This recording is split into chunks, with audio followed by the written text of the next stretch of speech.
요한복음 4장 39절로 42절입니다.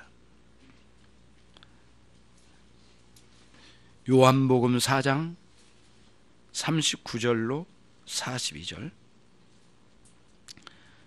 제가 한 절, 여러분 한 절 교독하겠습니다. 여자의 말이 그가 나의 행한 모든 것을 내게 말하였다 증거하므로 그 동네 중에 많은 사마리아인이 예수를 믿는지라.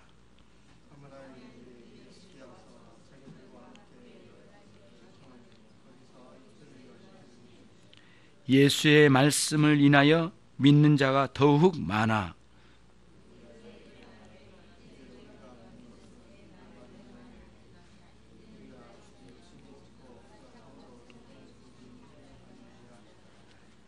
아멘.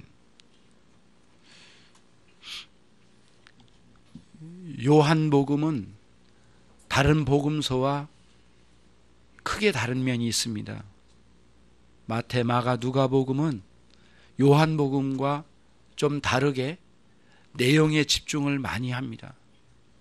요한복음은 내용을 뛰어넘어 그 의미, 뜻, 정확히 말하면 영적인 의미를 밝히려고 부단히 노력하는 복음서가 요한복음서입니다.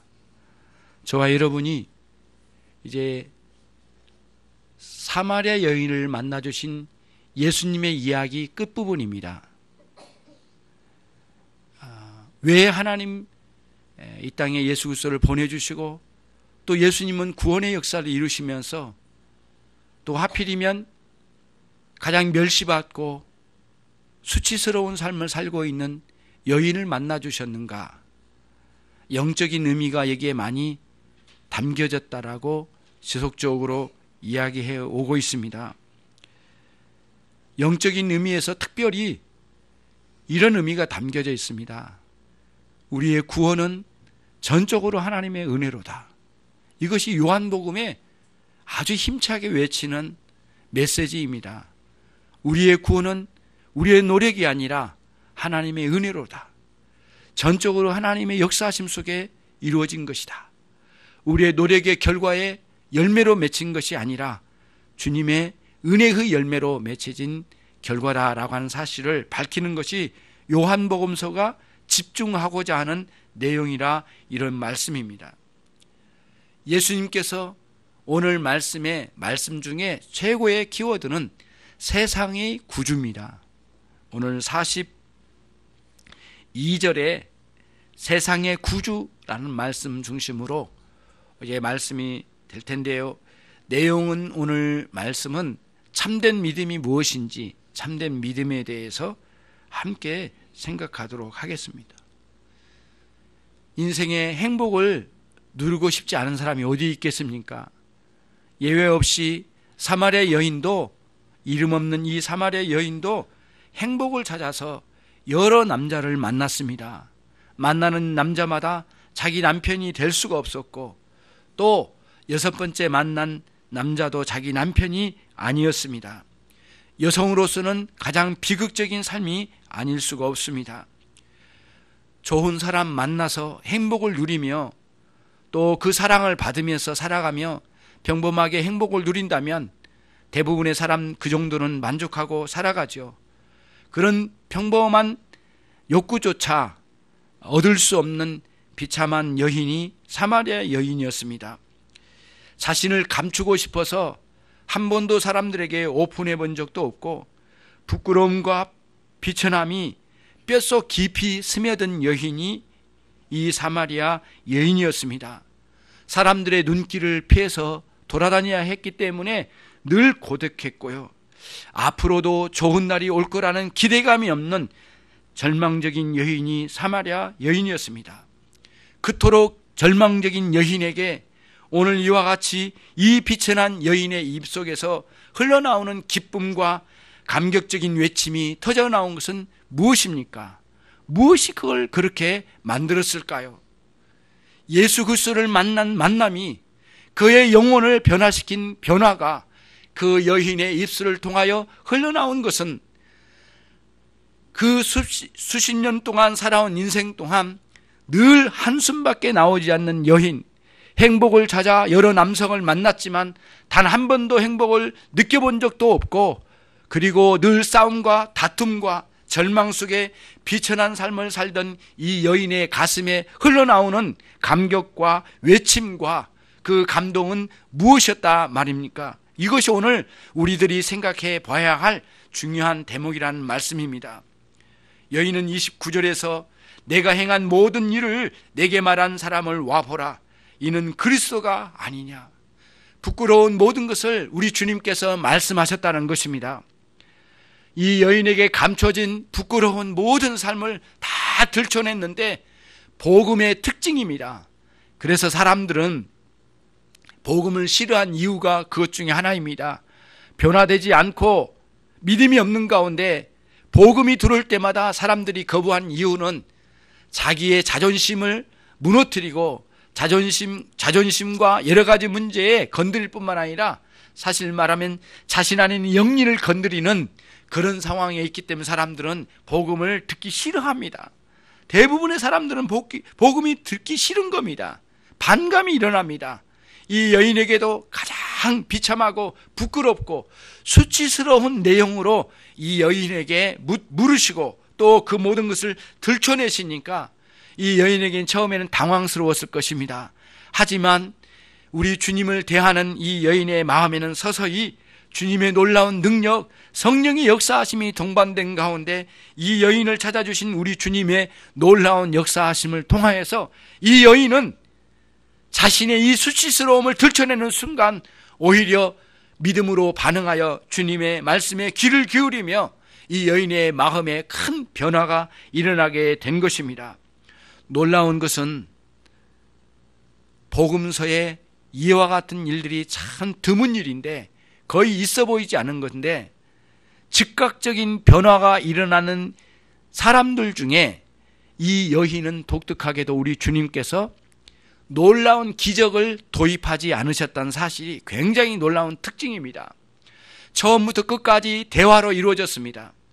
어떤 병고침이나 하늘에서 뭐가 떨어지는 희한한 어떤 그런 것들을 보여주시거나 다른 어떤 기적이나 표적을 보여주신 것이 아니고 단순히 대화에서 대화로 이어지는 그런 인격적인 복음 전도만으로 온전히 여인이 변화를 받았다는 놀라운 특징이 본문의 말씀입니다.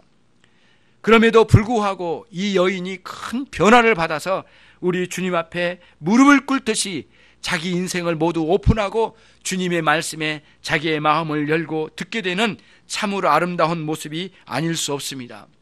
요한 사도는 굉장한 이 문필의 능력으로 써내려갑니다. 본문의 내용 전체의 흐름 속에서 42절까지가 예수님께서 사마리아 여인을 만나주신 내용인데 이 끝부분에 와서 큰 외침이 하나 있습니다. 그건 뭐냐면은 이 사람을 와 보라 라고 하는 외침입니다. 39절에도 나오고 29절에도 나오고 이 사람을 와 보라 라고 하는 이 와 보라고 하는 와서 보라라고 하는 이 외침이 큰 울림이 있는 말씀이 아닐 수 없습니다. 요한복음을 읽어 내려간 사람들은 그냥 내용 파악으로 가는 읽음이 아니라 거기서 어떤 울림이 있는지를, 그 상황 속에 어떤 울림이 있는지를 많이 생각하면서 요한복음을 읽어 내려가면 하는 것입니다.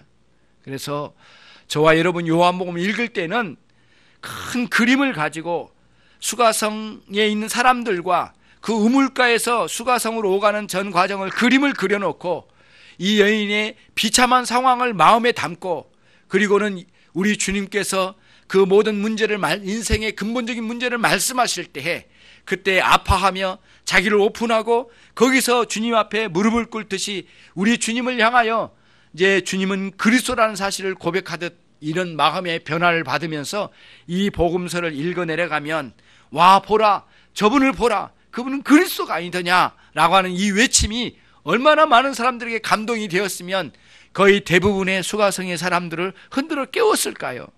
이런 생각을 해보면 요한복음의 저자 요한 사도는 성령의 감동으로 기록한 이 사람을 와 보라고 하는 이 말씀이 오늘날 우리들에게도 큰 울림이 아닐 수가 없는 것이죠. 요한복음을 천천히 읽어내려가면서 그 의미를 파악하고 그리고 울림이 있는 이 외침의 소리를 여러분 마음으로 들을 수 있는 그런 계기가 꼭 있기를 주님의 이름으로 축원합니다. 이어서 예수님께서 사마리아 여인을 만나시고 난 다음에 두 번째 단계로는 사마리아 여인을 통해서 수가성에 있는 사람들을 구원하시는 주님의 놀라운 구원의 역사를 같이 보게 됩니다. 이 본문은 여러분과 제가 놓치지 말아야 될 중요한 하나의 어떤 그 성경의 연결고리를 하나 꼭 염두에 두셔야만 합니다. 그게 뭐냐면은 오순절의 성령의 충만함 가운데 초대교회가 형성되었습니다. 그리고는 예루살렘에서 흩어져서 수많은 사람들이 이제 나가서 수천 명의 사람들이 주님께 돌아왔다고 했으니까 최소한 5천 명 정도의 사람들이 밖으로 흩어진 모양입니다. 주님을 영접한 사람들이. 그리고 나서 복음을 전했는데 여러분과 제가 잊지 말아야 될 것은 사도행전 8장 4절로 25절에 나오는 빌립이라는 사도가 사마리아에 들어가서 복음을 전한 사건입니다. 그러면 또 하나 이제 여러분 생각을 하십시오. 같이 생각하고 따라와야 됩니다. 졸지 마시고 고개를 좀 들고 그 하나를 꼭 생각해야 될 게 무엇이냐면은 이제 이런 거예요. 이 예수님과 함께 사마리아 지역으로 들어가는 제자들이 누구인가예요. 그래야만 사도행전 8장에 나오는 빌립의 복음 전도와 연결이 지어지는 거예요. 그러면 최소한 아무리 우리가 저기 하더라도 예수님의 제자들은 다 한 번에 12제자를 이렇게 불러들이신 게 아니에요. 단계적으로 있었거든요. 그래서 초기 단계의 제자들은 5명뿐이 없었습니다. 그러니까 지금 여기에 온 5명의 제자들은 누구누구였냐 이거예요. 요한, 안드레, 그렇죠? 그다음 베드로, 그다음 빌립, 나다나엘 5명이거든요. 우리는 이 5명 중에 누구에게 집중할 필요가 있냐면 빌립이라는 사람이에요. 사도행전 8장에서 성령의 충만함 가운데 제일 먼저 사마리아 지역으로 뛰어들어가서 복음을 전한 사람이 빌립입니다. 빌립이라는 사도예요. 이 빌립이라는 사도가 제일 먼저 사마리아에 들어가서 복음을 전하죠. 그때 수많은 사람들이 이 복음에 놀라운 변화를 받았다고 그랬어요. 세례를 주고요. 얼마나 큰 사건이 일어났는지 그 소문이 예루살렘으로 퍼졌어요. 그래가지고는 예루살렘에 머물러 있는 요한과 베드로가 그 소식을 듣고 바로 출발해서 달려갔습니다. 사마리아 지역으로 6시간에 걸쳐서 달려간 곳이 이 사마리아 지역인데 빌립이 복음을 전하는데 수많은 사람들이 돌아오는 겁니다. 이때 깜짝 놀라서 기억났을 겁니다. 거기 그 사도행전 8장에 나오는 빌립의 전도, 그리고 그 소식을 듣고 달려가는 요한과 베드로, 그들은 이 세 사람은 다 동일하게 예수님과 함께 사마리아에서 복음 전도가 있었던 이 사건을 직접 눈으로 목도한 사람들입니다. 이거 얼마나 감격이었고 놀랐겠습니까? 5년 전이었습니다. 5년 후에 일어난 사건입니다. 이 두 사건은 5년의 격차가 있거든요. 5년 전에 우리 주님께서 살아계신 이 땅에 이 생애 동안 이 유대 나라에 계신 동안에 승천하시기 전에 우리 주님께서 사마리아 지역에서 그 여인을 만나 복음을 전했던 그 일이 기억났을 겁니다. 얼마나 감격적인지 둘이 막 달려가지고 빌립에 전도하는 것을 보고 거기서 열심히 기도 모임으로 나갔더니 놀랍도록 성령의 충만함으로 사람들이 성령의 충만함을 받더라. 이게 사도행전 8장에 나오는 중요한 증거입니다, 여러분. 그래서 이 여기에 나오는 요한복음 4장에 나오는 사마리아인을 만나주신 우리 주님의 구원의 역사, 그리고 사도행전 8장에 나오는 빌립의 전도를 통하여 구원하신 위대한 역사, 이게 연결이 되면서 사마리아 지역 그토록 미워하고 멸시의 대상이었던 사람들에게 그리스도의 복음이 들어가 놀라운 변화가 일어나는 사건을 보게 되는 것이죠.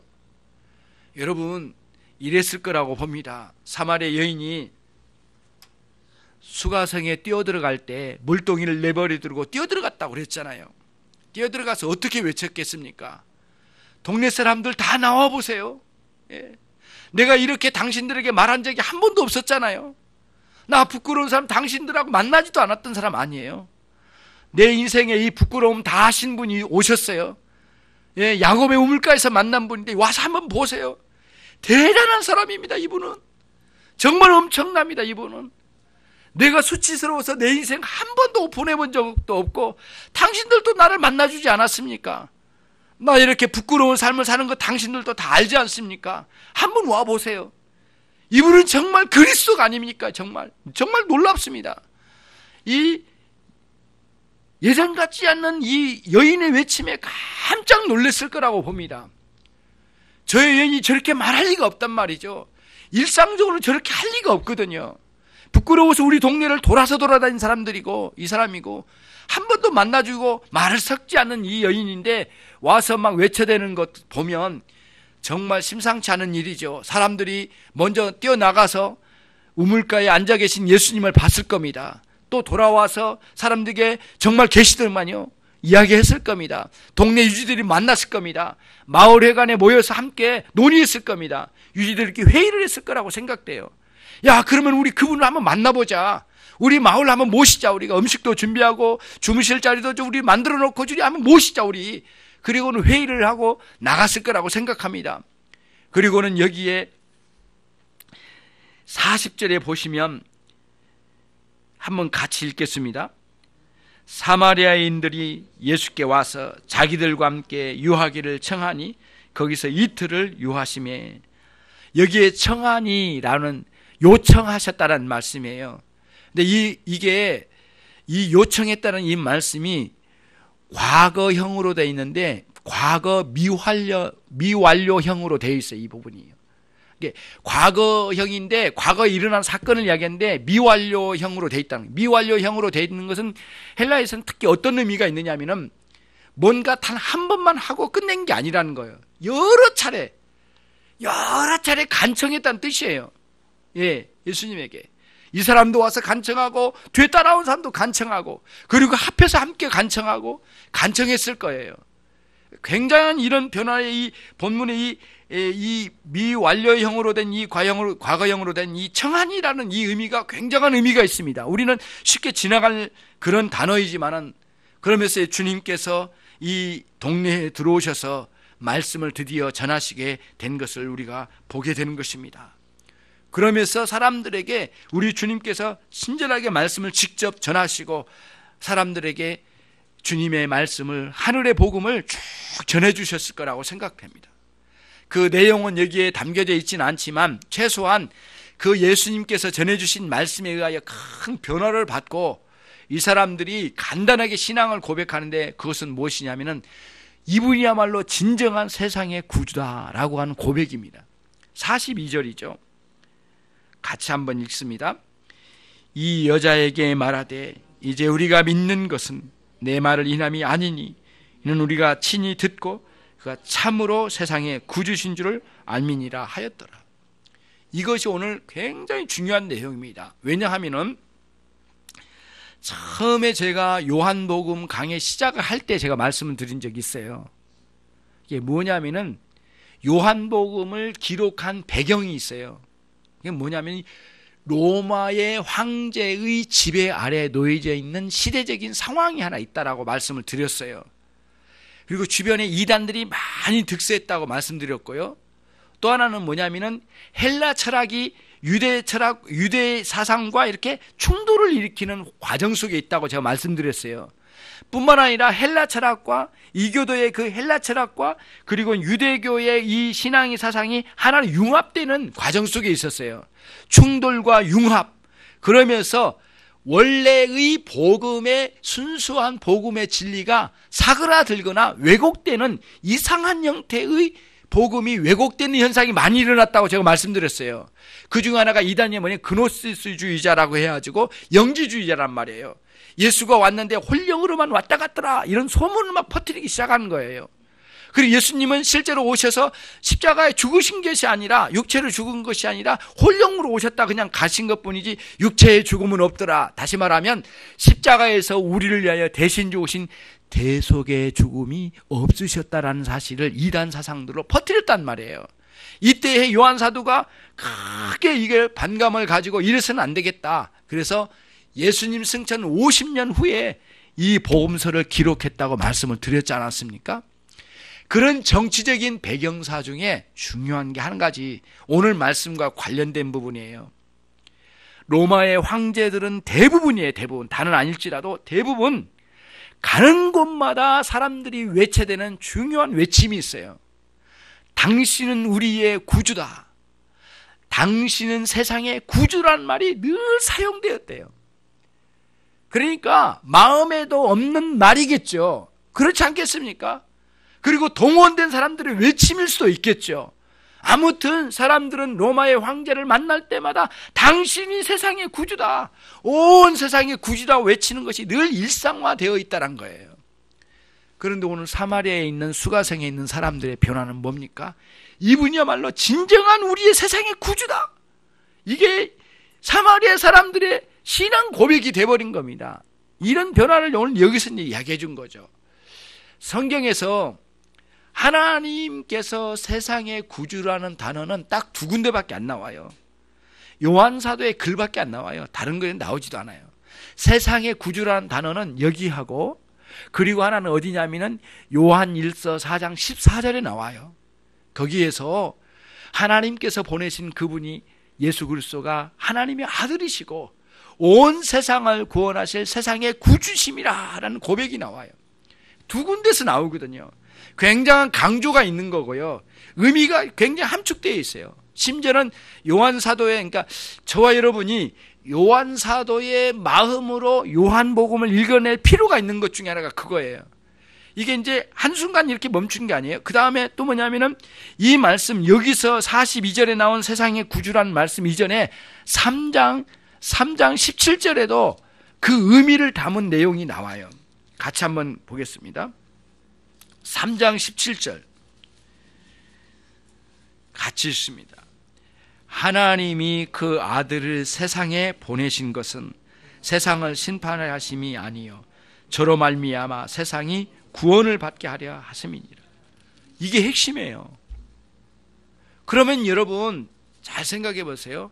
그토록 사람들이 그 로마 황제를 향하여 세상의 구주라고 외쳤던 그 구주는 도대체 누구냐고요. 그리고 여기에 사마리아인들에게 복음을 전하시고 당신을 계시해 주신 이분은 누구시고요. 이 사이에 차이가 있다는 거예요. 그들은 세상의 권력과 완력과 사람을 죽이고 민족을 말살시키면서 한 나라 한 나라를 정복해 나가는 구주라는 그런 의미로 외쳤을 거예요. 예. 그러나 사마리아인들이 지금 고백한 우리 주님은 전혀 다른 구주라는 것이에요. 그분의 차이가 있다는 거예요. 요한 사도의 마음으로 다시 돌아갑니다. 요한 사도가 어떤 의미로 지금 세상의 구주라고 말했는지를 생각해 볼 필요가 있어요. 사람들은 세상의 구주를 사람을 죽여서라도 민족을 말살시켜서 한 나라를 불태워서라도 자기의 정권욕을 위하여, 이 야욕을 위하여 사람들을 멸시하고 이 세상을 정복해 나간 방식으로 세상의 구주란 칭호를 받고 있지만 우리 주님께서 받으신 구주의 칭호는 무엇이냐고요. 요한복음의 관점에서 보면 전혀 반대입니다. 전혀 반대 의미로 가요. 우리 주님께서 구주 되심은 하나님의 어린 양 되심으로 구주 되셨어요. 이것이 핵심이에요. 요한복음에서 계속 그거를 이야기한 겁니다. 하나님의 어린 양, 당신을 희생시켜서 대속의 길로 가셔서 이 인류에 있는 모든 인간들이 정치의 권력의 눌림이 아니라 죄와 비참함에 눌려있는 상태에 있는 그들을 구원하시는 어린 양 되신 예수 그리스도로 구주 되셨다는 것이에요. 온 우주의, 온 세상의 구주 되심의 정반대 의미로 가고 있습니다. 요한 사도가 이거를 밝히려고 했던 것 같아요.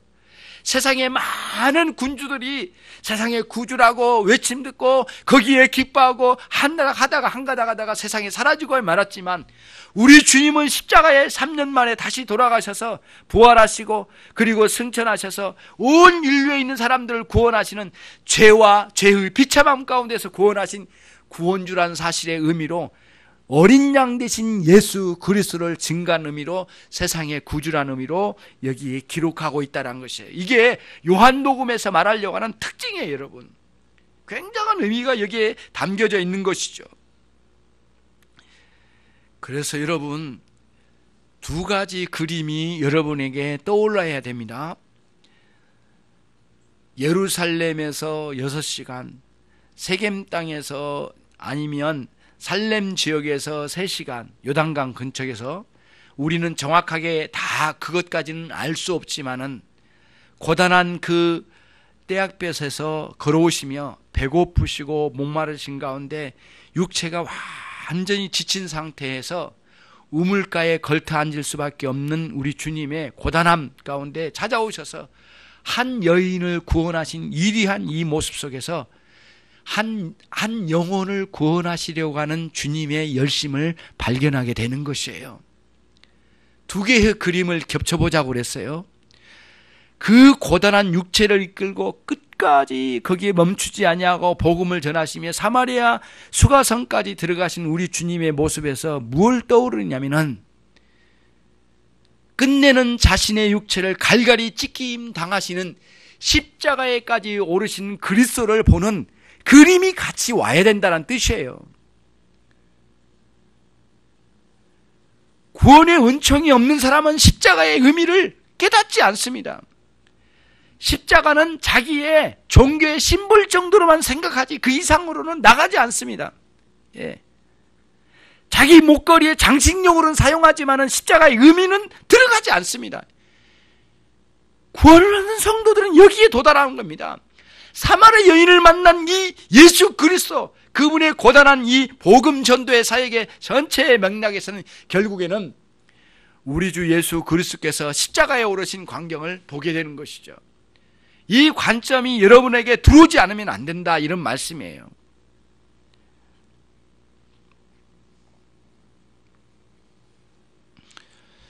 뒤에 불을 꺼주시죠.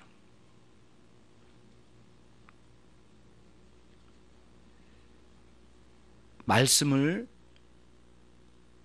정리해 나가면서 생각해 보도록 하겠습니다. 아무리 봐도 우리의 구원은 우리의 노력으로 이루어진 것이 아니라는 사실이에요. 그러면 거기까지만 말할 게 아니라 그 다음이에요. 하나님께서 우리를 구원하시려고 그 강렬한 손길로 우리 인생 가운데 개입하셨어요. 부단히도 도망가고 죄를 저지르기에 늘 서슴없이 행하던 우리 인생들에게 주님 우리 인생에 개입하셨어요. 그리고 강렬한 그분의 은혜로 우리를 붙들어 주셨어요. 그리고 우리의 시선을, 우리의 영혼의 시선을 당신의 십자가에 고정시켜 주셨어요.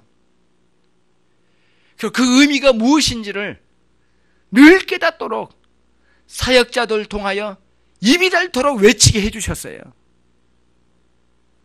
단순한 반복이 아니라 하나님의 그 거룩하신 구원의 은총이 무엇인지를 늘 밝혀내신데 사역의 초점을 늘 맞춰가셨어요. 저와 여러분들이 오늘 여기 예배당에 올라왔지만 사실은 우리가 올라왔다라기보다는 더 큰 의미로 보면은 하나님 우리를 여기에 보내주셨어요.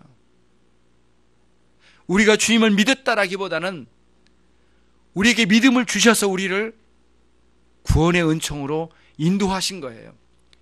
이것이 사마리아 여인을 만나신 우리 주님의 사건 속에서 보여지고자 하는 것이었어요. 이 여인은 단 한순간도 자기가 이런 구원이 있으라는 생각도 못하고 계획도 없었습니다. 전혀 예상치 못한 일이 이 여인에게 나타난 것입니다. 우리가 주님의 구원의 은총을 누리기 직전까지는 우리가 어떤 구원이 있으란 예상이라도 해봤습니까?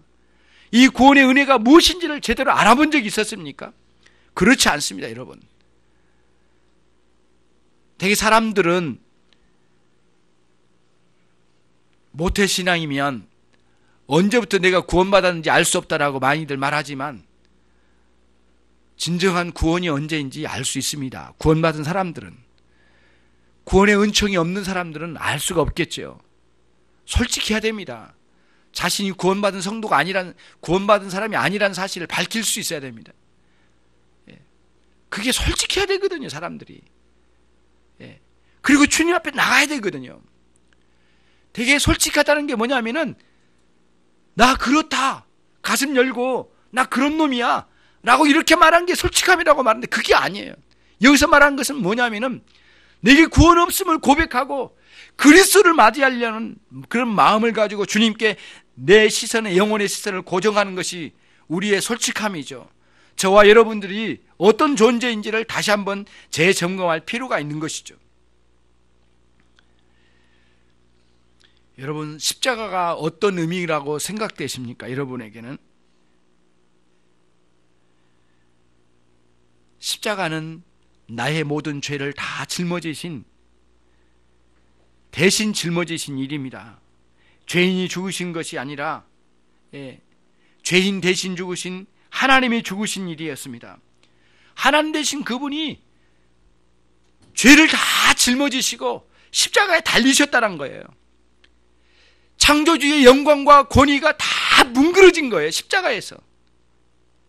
당신의 영광이 다 깔아 뭉개진 곳이 십자가예요.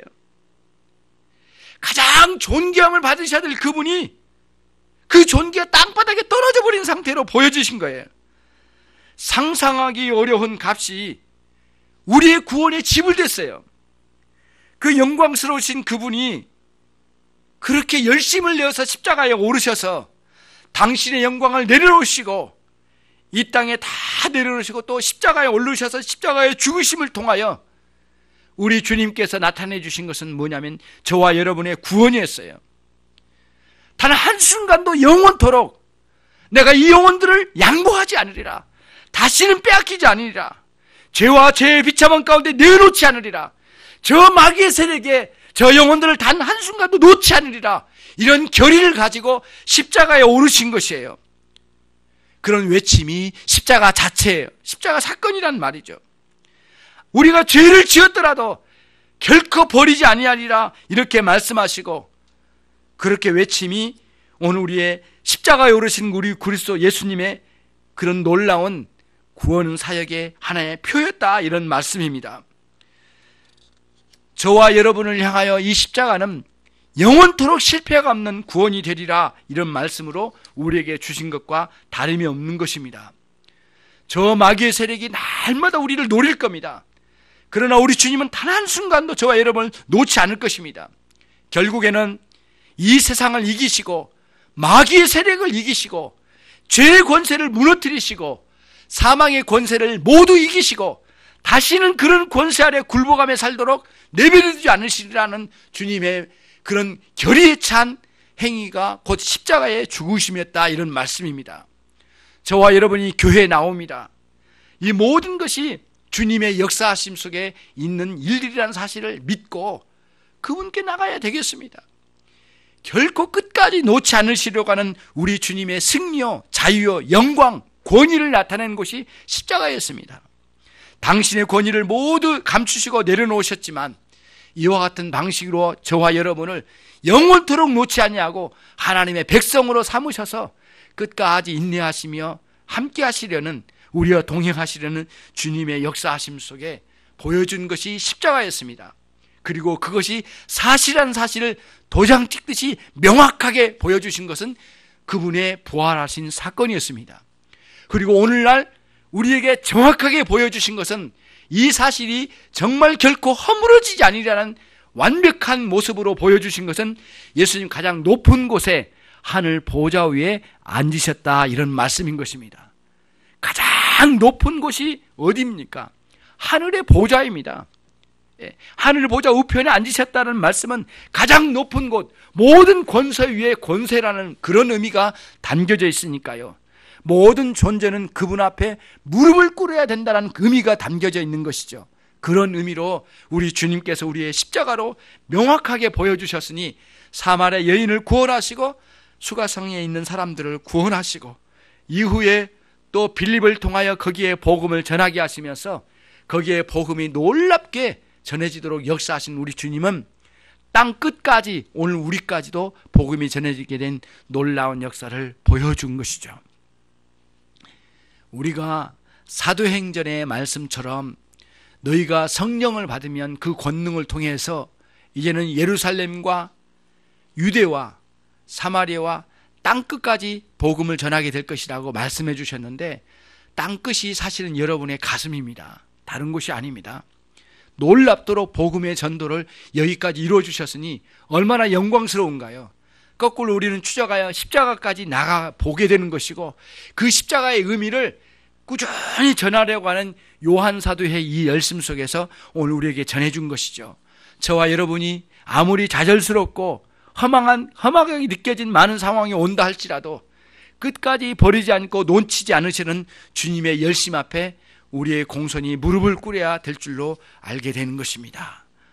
영원토록 그리스도와 함께 사시는 여러분의 삶이 되시기를 주님의 이름으로 축원합니다. 기도하겠습니다.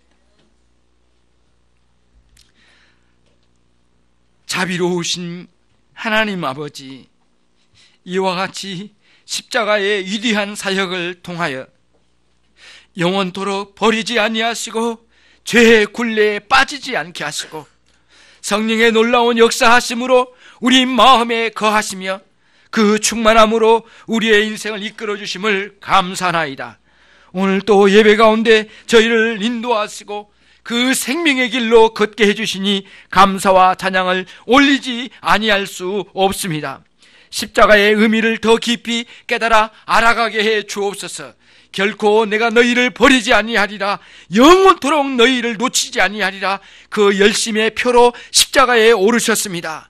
이제 하나님 아버지, 저희들이 그 구원의 은총을 통하여 그리스도의 품에 안긴 자로 살게 되었사오니 하나님 그리스도 안에서 영원한 안식을 날마다 누려 살아가는 저희 모두가 되게 해 주시옵소서. 주님께서 우리를 구원하신 구원의 목적을 따라 하나님의 영광을 위하여 우리의 모든 인생이 모두 쓰여지고 사용되질 수 있도록 함께해 주시기를 소망합니다. 죄의 유혹과 시험과 여러 가지 역경이 우리 안에 난무하지만은 그러한 것들에 의하여 주님께서 구원하신 일들이 취소되지 아니하고 영원한 구속의 은총으로 우리를 이끌어 주시게 될 완전한 말씀으로 오늘 우리에게 전해주심을 감사합니다. 각각의 심령들의 이와 같은 놀란 은혜에 하나님 은혜에 눈을 뜨게 하시고 자비하신 하나님 구원의 은총에 마음을 쏟아 주님 앞에 세워진 저희 모두가 되게 해 주시옵소서. 좌절하지 않게 하시고 실망하지 않게 하시고 모든 상황을 이기고 승리하여 그리스도의 영광을 나타내는 하나님 사마리아의 사람들과 같이 주의 종들이 모두 되도록 역사해 주시옵소서. 이 외침이 오늘 우리 가슴에 울립니다. 사도들의 외침이요, 그들의 피를 뿌려 순교의 정신으로 복음을 전했던 그 정신, 그 외침이 오늘 우리 가슴에 울고 있나이다. 전능하신 하나님 아버지, 각각의 심령들이 그리스도를 따르는 사람들이 되게 해 주옵소서.